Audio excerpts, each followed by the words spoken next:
الحمدللہ رب العالمین والصلاة والسلام علی رسولہ الکریم۔ نجاشی نے جواب دیا کہ اس نے سنا ہے کہ ان کے رسول کو اللہ کی طرف سے وحی نازل ہوئی ہے اور وہ ان میں سے کچھ سننا چاہتا ہے۔ جعفر رضی اللہ عنہ نے موقع کا فائدہ اٹھایا اور سورہ مریم کو دل کو لرزا دینے والے انداز میں پڑھا، جس سے نجاشی کانپ اٹھا اور اس کے آنسوں سے اس کے گال اور داڑھی تر ہو گئے۔ درباری لاجواب ہو گئے۔ آخر میں خود کو قابو کرنے کے بعد نجاشی نے کہا کہ اس آیت کا اور انجیل کا الہ ایک ہی ہے۔ تمام درباری حیران ہو گئے اور سوچنے لگے کہ جس جادو کو محمد صلی اللہ علیہ وسلم نے مکہ کے لوگوں کو قابو میں کیا ہے، وہی جادو اب ان کے حکمران پر بھی کام کرنے لگا ہے۔ نجاشی نے پھر قریش کے سفیر سے کہا کہ یہ لوگ اعلیٰ اخلاق والے ہیں اور جب تک چاہے ابسینیا میں رہ سکتے ہیں۔ اس کے علاوہ وہ انہیں ہر قسم کی تحفظ عطا کرے گا اور مکہ کے جماعت نمائندگاں اپنے تحفوں کے ساتھ واپس جا سکتے ہیں۔ اگر کوئی ان کے بدلے میں سونے کا پہاڑ بھی دے گا تو بھی وہ انہیں مغلوب نہیں کرے گا۔ عمر بن عاص اور عبداللہ بن ابی ربیعہ اس سناٹے کے بعد خود کو واقعی بہت چھوٹا محسوس کرنے لگے اور ایک دوسرے کو دیکھنے لگے۔ اپنے مقصد کی ناکامی کے بعد وہ اپنے رہنما کا سامنا کیسے کریں گے؟ تمام تدبیریں ناکام ہوئیں۔ پھر وہ وہاں سے چل پڑے، مگر گھر کے لیے نہیں۔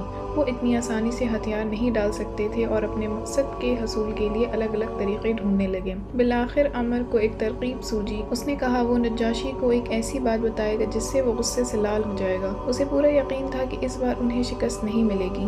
عبداللہ نے پوچھا وہ بادشاہ سے کیا کہے گا؟ عمر نے کہا کہ مسلمان عیسیٰ کو ایک انسان اور اللہ کا بندہ سمجھتے ہیں، مگر نصارہ انہیں خدا کا بیٹا مانتے ہیں۔ اس نئی خبر سے انہیں یقین تھا کہ نجاشی کا رویہ بدل جائے گا۔ اس نے کہا کہ پوری عدالت اس نئی خبر سے حیران ہو جائے گی۔ اگلی صبح نجاشی کے دربار پہنچنے کے بعد انہوں نے یہ بات انہیں بتائی اور کہا کہ اس کی خبر دینا وہ بھول گئے تھے۔ یہ مسلمان اتنے گستاخ ہیں کہ یہ عیسیٰ علیہ السلام کو خدا کا بیٹا نہیں مانتے اور یہ دعویٰ کرتے ہیں کہ وہ ایک عام سے انسان تھے اور اللہ کے بندے۔ انہوں نے بادشاہ سے التجا کی کہ وہ مسلمانوں کو دربار میں بلا کر ان کی عیسیٰ علیہ السلام کے تعلق سے ان کی رائے پوچھیں۔ مسلمانوں کو عدالت میں طلب کیا گیا اور عیسیٰ علیہ السلام کے مرتبے کے بارے میں پوچھا گیا۔ جعفر رضی اللہ عنہ نے جواب دیا کہ محمد صلی اللہ علیہ وسلم نے انہیں بتایا ہے کہ وہ اللہ کے بندے ہیں اور وہ اللہ کی روح اور کلام بھی ہیں۔ نجاشی اس مکمل جواب کو سن کر بہت خوش ہوا اور اپنا ہاتھ زمین پر پٹکا اور کہا کہ انہوں نے جو سنا ہے وہ سب سچ ہے اور ان کے اس بیان میں اور جو عیسیٰ علیہ السلام کا خود کا بیان ہے اس میں کوئی فرق نہیں ہے۔ پھر انہوں نے مہاجر مسلمانوں سے کہا کہ وہ یہاں سکون سے رہ سکتے ہیں اور انہیں کوئی چھوٹی سی بھی تکلیف پہنچانے کی جرات نہیں کر سکے گا۔ پھر اس نے قریش کے رہنما کی طرف دیکھا اور کہا کہ وہ اپنے تحفوں کے ساتھ واپس لوٹ جائیں۔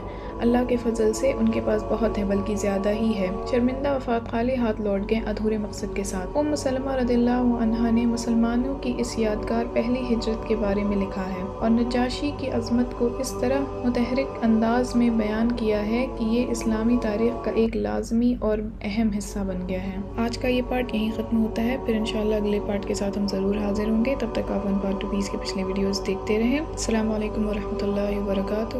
جزاک اللہ خیرن۔